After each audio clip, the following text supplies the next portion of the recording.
My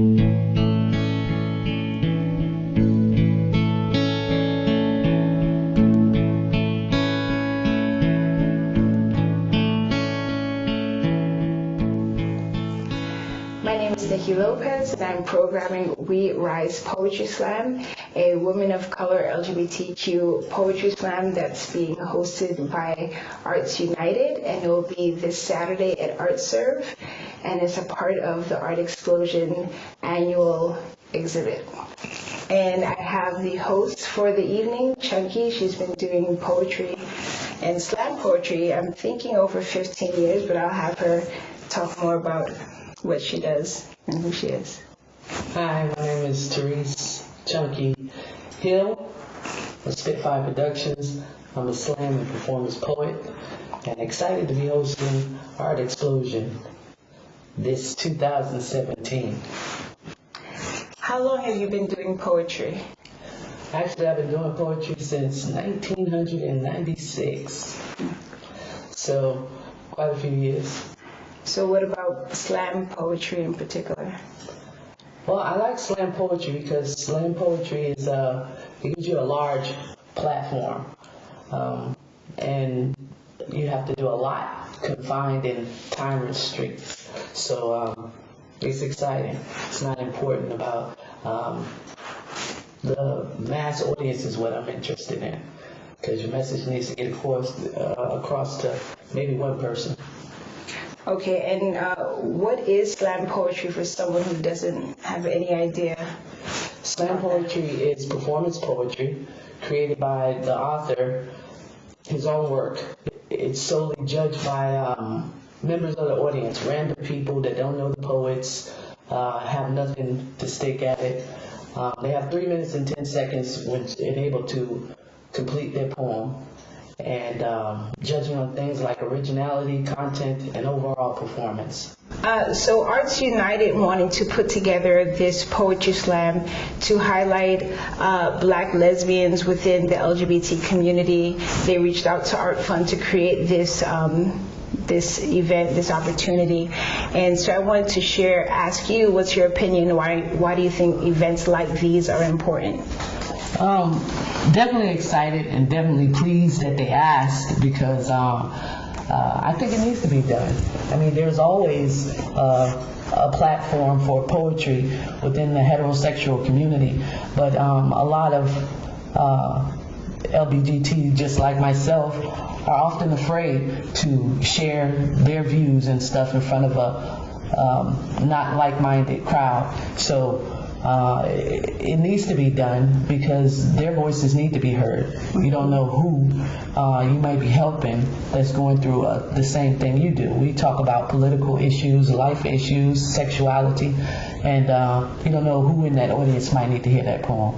So I'm grateful to Art Explosion and Arts United for creating this platform. Okay, thank you, thank you. Check us out. We'll be there. Let's do it. Here's our MC for the evening, Chunky. What's up,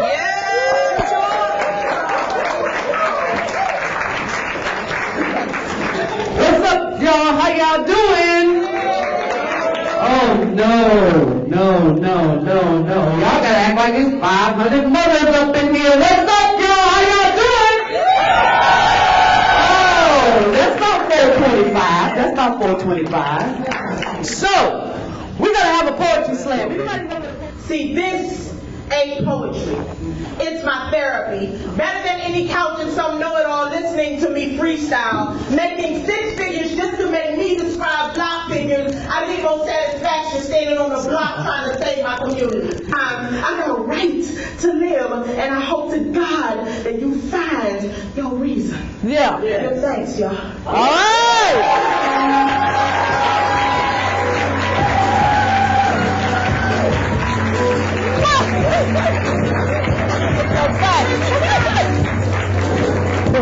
On the unsuspecting, this life is not meant to be fair, so fear life and fear living, and like the walking dead, be emotional. Mind control at its best. Pop quiz, here is life's most important test. Will you choose fear or freedom? Will you choose to hide inside of the shame and pain, or choose life and stop dancing looking demons? Will you fight? Fight for the freedom of your mind. Fight back a system that chose you to be its victim, to turn you into a slave for the remainder of your life. Stand for what's right. Because these fear-based tactics have become the main instruments of power, and realize that manipulations will stop when we look at the clock and decide the time, date, and hour. Because fear is full of superstition. Fear is control in your religion. They taught you to fear death, fear going to hell, be a righteous citizen, and do whatever they tell you to do, like fear your God. I'm going there. The same God that they told you was the epitome of love. But love is a verb, an action word, and was never used. Fear to control. Did you not know that you are God? Creators of your own universe, extensions of grace, and every time you look in the mirror and see your own reflection, you are staring at God's own face, and I come to teach the truth.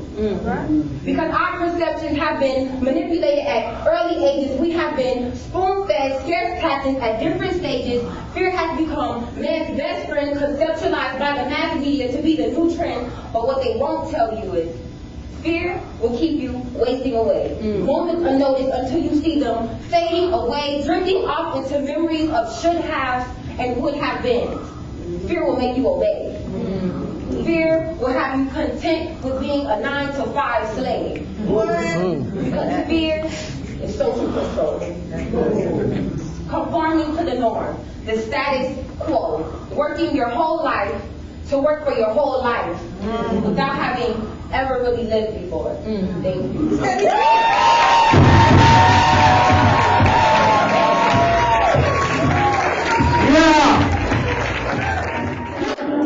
Talking about.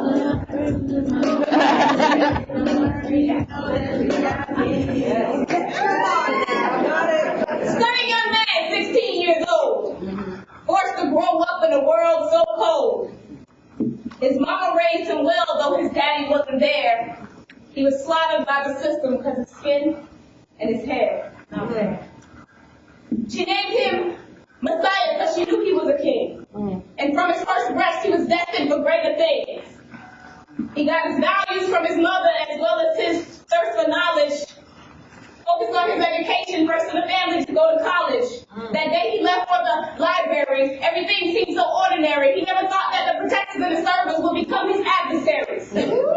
He was approached by boys in blue, and yes, he did what he was told. But they beat him and they brutalized him anyway. They were cold. He saw a chance for freedom. He was frightened, so he fled. The officer pulled out his weapon and put a bullet in his head. Now he's lying on the ground like his life didn't mean a thing. The officers began to try to dig up dirt that wasn't there. The boy was clean. Soon the word got out and the boy's mother arrived upon the scene. She couldn't believe that this was happening. She cried, she kicked, she screamed. There was no one that could console her. There was nothing they could have told her that would consolidate the fact that her boy would not be getting older. Officer said he said a description. Brown skin, locks growing from his head. But the reality is they murdered him in cold blood and tried to justify why he was dead. They weren't even convicted. Their crooked tail, they would sell it. This king deserves his story to be told. I'm here to tell it. Not fair. Not fair. Not fair. Pretty young thing, only 6 years old. She was forced to grow up in a world so cold. He did as he pleased because her mother wasn't there. With tears in her eyes, she's cried, it's not fair. Chastity, meaning purity or innocence. She had the soul of a goddess. You could tell this child was heaven sent. And when she smiled, that day became irrelevant until that fateful day that he robbed her of all her innocence. Knitted to society, a devil in disguise. He ignored all of her cries as he crept between her thighs. Even convinced her own mother that the child was telling lies, and she put lust before her child, the type of mother I despise. By turning a blind eye, she assisted in her demise. Darkness became the child. She no longer saw sunny skies. And the mother made excuses saying the child needed a father, but the reality is she put her own needs before her God. He took away her innocence before she could even spell it. He took away her voice before she had a chance to yell it. He robbed her of her soul before she could decide to sell it. This queen deserves a story to be told. I'm here to tell it.